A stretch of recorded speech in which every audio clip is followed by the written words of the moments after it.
Jeshi la Marekani limezidisha hatua zake za kijeshi dhidi ya harakati za meli zinazoelekea Iran baada ya kusema kuwa limeizuia meli ya mafuta iliyokuwa ikisafiri kuelekea bandari ya Iran katika operesheni ambayo inaongeza mvutano katika eneo la Ghuba.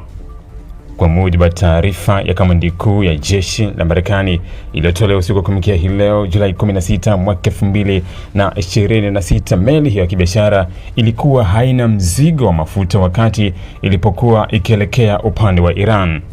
Marekani ilidai kuwa meli hiyo ilikuwa inajaribu kuvunja zuio la kijeshi lililowekwa dhidi ya safari zinazohusishwa na Iran na kwamba ilikaidi maonyo kadhaa yaliyotolewa kabla ya kuchukuliwa hatua.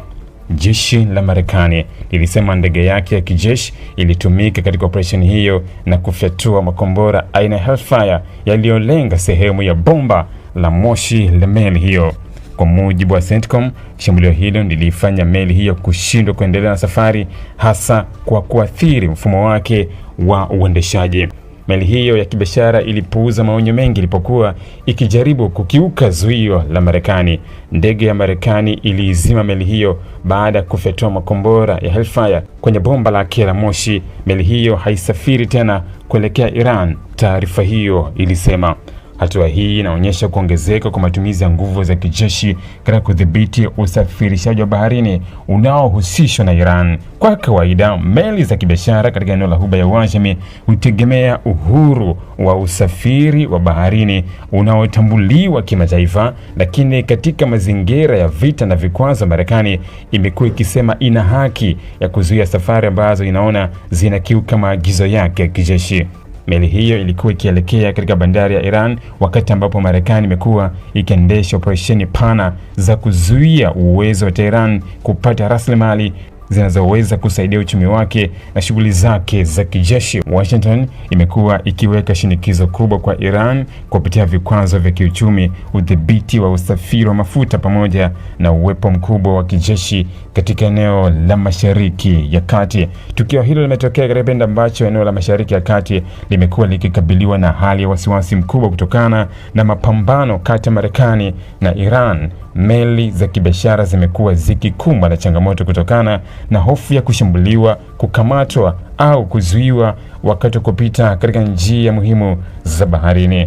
Mlango wa bahari wa Hormuz, ambao ni njia muhimu kwa usafirishaji wa mafuta duniani, umeendelea kuwa eneo lenye umuhimu mkubwa katika mzozo huo. Sehemu kubwa ya mafuta yanayosafirishwa kutoka nchi za Ghuba hupitia katika eneo hilo kuelekea masoko ya kimataifa. Udhibiti au kuvurugika kwa usafiri katika eneo hilo unaweza kuathiri bei za mafuta duniani na kuongeza gharama za usafirishaji. Marekani imesema uwepo wake wa kijeshi katika eneo hilo unalenga kulinda usalama wa meli za kibiashara na kuzuia vitisho vinavyotoka Iran. Hata hivyo, Iran imekuwa ikipinga hatua hizo, ikisema Marekani inatumia nguvu zake za kijeshi kuingilia masuala ya nchi nyingine na kuzuia biashara yake halali. Kwa upande wa Iran, hatua ya Marekani ya kuzuia meli inayokwenda nchini humo inaweza kuchukuliwa kama ongezeko jipya la shinikizo dhidi ya Tehran. Tukio hili linaongeza mfululizo wa matukio yanayoonyesha kuwa vita vya Marekani na Iran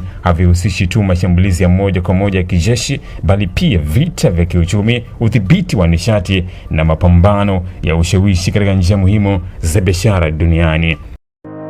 Ili kuwa mwanafamilia bora wa Global TV, usisahau kusubscribe, like, kushare na kucomment. Baada ya kusubscribe, bonyeza alama ya kengele ili kupata taarifa kwa kila video inayopanda Global TV Online.